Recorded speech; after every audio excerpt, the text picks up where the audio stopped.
Hello people and welcome back. Today we're going to be covering the dollar flu from the division.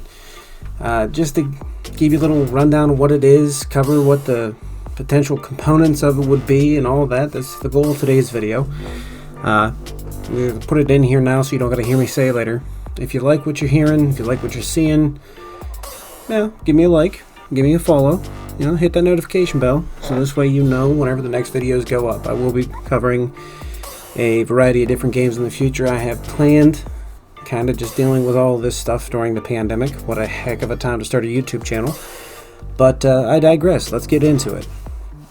Today, what we're going to be going over with the division is the way that the game describes this particular flu, or green poison as it's also known as in the game. It's like a chimera of viruses, and for those of you who don't know what a chimera is, that's just the nerd in me coming out. A chimera is something from Greek mythology that originally came up and was a creation of multiple different species, mythological creatures, to create one giant badass mythological creature. And we have something similar to that with the green flu, or the dollar flu. Green poison dollar flu. Sorry. Now, you might be thinking like, okay, chimera, what does that all mean? Well, basically it means that the chimeras have two sets of DNA from two different organisms. Now, this does sound like fiction, but it's closer to reality than you would think. One way that this happens naturally in humans is whenever a fetus absorbs its twin in the womb. This can occur with fraternal twins. If one embryo dies very early, the other in the pregnancy, the other absorbs it, and the remaining twin, the one that absorbed the deceased one, now has two sets of DNA, the original set and that of its twin. Another way that this can actually happen in humans without the twin scenario would be through various medical procedures, such as a bone marrow transplant. Bone marrow transplants happen for a number of reasons, but for example, let's just go with leukemia treatments, okay? However, this process can also lead to the blood cells received in the transplant to match the original donor's DNA. So you now have someone who received a bone marrow transplant, and they now have two sets of DNA in that scenario as well. But the real question that we want to ask regarding the dollar flu is this: is it conceivable for this disease to actually exist, given the premise that it's basically smallpox beefed up with various other diseases that are allegedly crammed into it? To start, let's take a look at what we know about the dollar flu. Aside from it being a super virus based on the aforementioned smallpox, the opening cinematic tells us in the news broadcast that it appears to be a strain of influenza. At some point, it even goes as far as to mention Ebola. There are in fact 6 trace elements found in the dollar flu. They are Dengue Fever, Ebola, H1N1, hantavirus, Marburg, and swine flu. And I know what you're thinking, H1N1, swine flu, same thing. Kinda, except swine flu is actually a strain or a subsection of H1N1, but for the purposes of this, let's just lump them together. We'll just know that it's there. Luckily for us, we do know that the dollar flu was specifically designed to have a 95% mortality rate with only a 5% survivability rate. We'll be hard pressed to get back on our feet if something like this were to actually happen in the real world. Now, let's break down these pieces, these 6 pieces, or 5 really for us, to see what makes the dollar flu so deadly. I also want to quickly note before we get into the various diseases that are in there, that Dr. Jessica Kendall did discover these 6 pathogens hidden inside the smallpox-based virus. She also noted that the virus was designed to survive longer on non-organic surfaces such as money, hence the name dollar flu. So the first of the diseases that are found in the dollar flu that we're going to cover is dengue fever. Now, it's got a mortality rate. If treated, the mortality rate is only about 2% to 5%, which is not that bad. However, then you get to the untreated side of things, and that jumps the number up to 20%. Dengue fever is an infection that is caused by a virus, obviously. Now, humans can get it if bitten by a mosquito, but dengue is not transferable from person to person. Typically, outbreaks can occur in warm, wet climates around the world, but rarely in the United States, for the purposes of the division, which it appears to have broken out in New York. So that's something important to note. It typically becomes an issue during the rainy seasons. Again, New York, not really tropical climate, something to take note of here. But let's move on to the symptoms of dengue fever. We have, obviously, fever. It's in the name. Headaches, vomiting, rash, joint and muscle pain. More rare, but potential symptoms also include hemorrhagic fever, bleeding from the nose, gums, or under skin, and may also become dengue shock syndrome, which is severely more life-threatening. Next up, we got Ebola, with a mortality rate 50% roughly. Now, in the past, it's gone as low as 25%, but it's also gone up as high as 90%, which is insane. It's a severe and often fatal disease that can affect humans and other primates. Researchers believe that Ebola first spreads from an infected animal to a human. It often then spreads from human to human through direct contact with the infected blood or secretions. The tricky thing is that symptoms don't appear for 2 to up to 21 days after exposure. The symptoms include fever, aches and pains such as headaches, muscle and joint pain, gastrointestinal pain, your stomach area, weakness and fatigue, gastrointestinal symptoms including diarrhea and vomiting, the unexplained hemorrhaging, bleeding, or bruising. Other symptoms may include red eyes, skin, rash, and hiccups, but that's late stage kind of stuff. The next contender we have up on the chopping block here is H1N1 slash swine flu. Like I said, we're going to rope those two in. Makes my work a little bit easier here. But the important thing is that the mortality rate as of 2009, roughly, and we're using that because that's whenever it really got big and it hit and everyone was concerned about swine flu, was only 1.93%, which is really good for us. However, where H1N1 comes into play is it just makes your life a living hell in the meantime. H1N1 influenza is an infection. It's not the same as the seasonal influenza.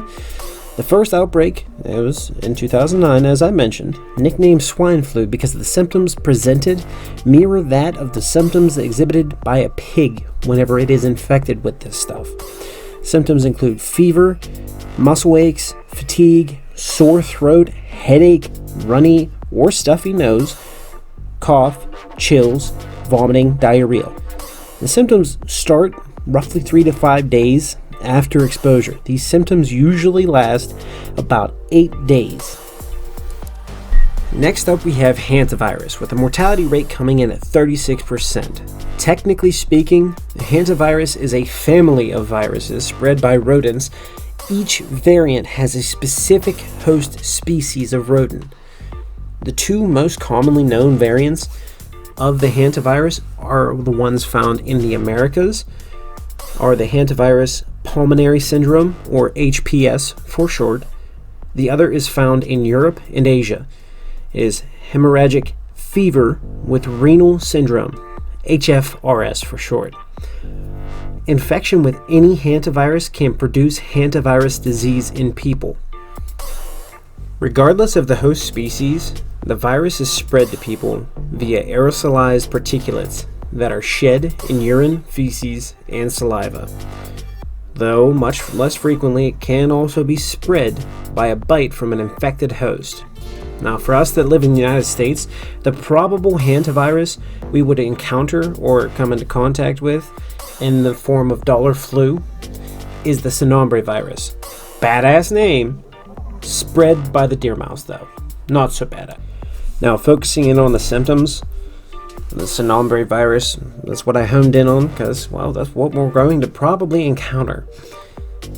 We're looking at fever, headache, nausea, myalgia, dizziness, shortness of breath, chills, and cough. Now, by this point, you can probably already tell a lot of the viruses we got stacking up here are just compounding effects on top of one another. Now, essentially, it affects the pulmonary oxygen diffusion by way of pulmonary edema, fluid in the lungs. That's what that is. It's a fancy word that doctors use to be like, hey, you got liquid in your lungs. That's just what it is.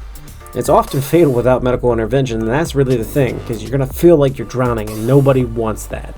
The next heavy hitter that we have on deck is Marburg virus. With the mortality rate in the past, the mortality rate has gone from 24% up to 88%. Bad numbers. Don't know if it's better or worse, but around modern day times, the mortality rate is even at about 50%. Still not great, but it's an improvement. Marburg was first recognized in 1967 when outbreaks happened simultaneously in labs, one in Marburg, hence the name, the other in Frankfurt, Germany. Now, it did also happen in Belgrade and Yugoslavia, now Siberia. Initially, 31 people became ill. They consisted of laboratory personnel, medical personnel, and family members who cared for the sick. Only 7 deaths were reported in the initial outbreak. Of the first people infected with Marburg fever, specifically the laboratory personnel, have been exposed to infected African green monkeys, or their tissues, while conducting research. It's believed that these monkeys were infected by the reservoir host of the Marburg virus in the African fruit bat. The fruit bats do not show obvious signs of infection. Primates, including humans, can become infected with the virus and may develop serious diseases with a high mortality rate. However, the good news is that these outbreaks appear sporadically and mostly occur outside of the United States. Symptoms include nausea and vomiting, joint and muscle aches, fever, chills, severe headache, weakness, diarrhea, maybe bloody, red eyes, raised rash, stomach pain, chest pain, cough, severe weight loss, sore throat, bruising, bleeding, usually from the eyes, and when near death, possibly bleeding from the ears, nose, and rectum. Internal bleeding as well. Now, it's easy to see how these severe symptoms lead to extreme outcomes. As far as mortality rates and spread of infection, I would even be willing to say that the inclusion on the dollar flu is merely to double down on the Ebola aspect of the dollar flu. So the question remains, how possible is it for something like the dollar flu to exist? Has something like the dollar flu ever existed? Or has it ever been attempted?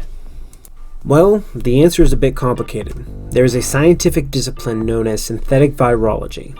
This is the art of building viruses for the purpose of studying them.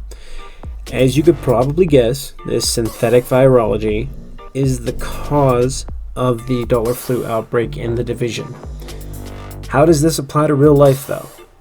Well, scientists use genome sequencing technology to build these viruses, focusing specifically on RNA and DNA viruses.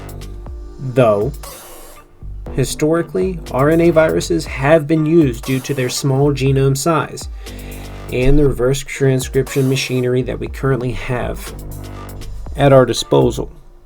Now, you might be thinking to yourself, Doc, what the heck is the difference between RNA and DNA?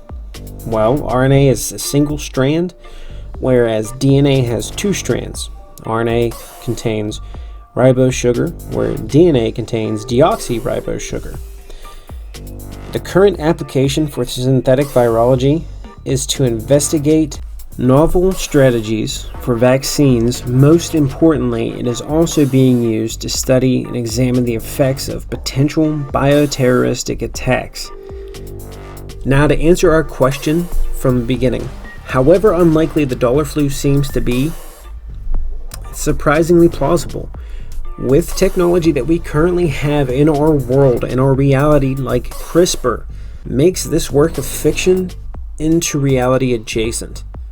The TLDR is that a virus of this magnitude that survival is unlikely, even if you were lucky enough to be a part of the 5% of the global population that were somehow able to survive the dollar flu. You would still be susceptible to the virus.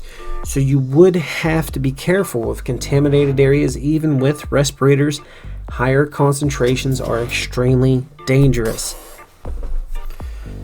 But now that we've reached the end of the video, I wanted to thank you for sitting down and listening to me ramble about something that the majority of the population does not give a crap about, but is purely a passion project for me. I want to thank you for tuning in. Make sure that you hit that like button, subscribe button, bell button, hit all the buttons, except for the thumbs down button. You can do that too if you want to. That's up to you. But on a more serious note, I wanted to thank you for sitting down, taking the time to watch my video. Especially during all the craziness that's going on, I decided to start a YouTube channel during the middle of a pandemic. So I wanted to take the time to thank you from the bottom of my heart for just taking a couple minutes to watch this video. And as always, stay safe, stay healthy, wash your frickin' hands.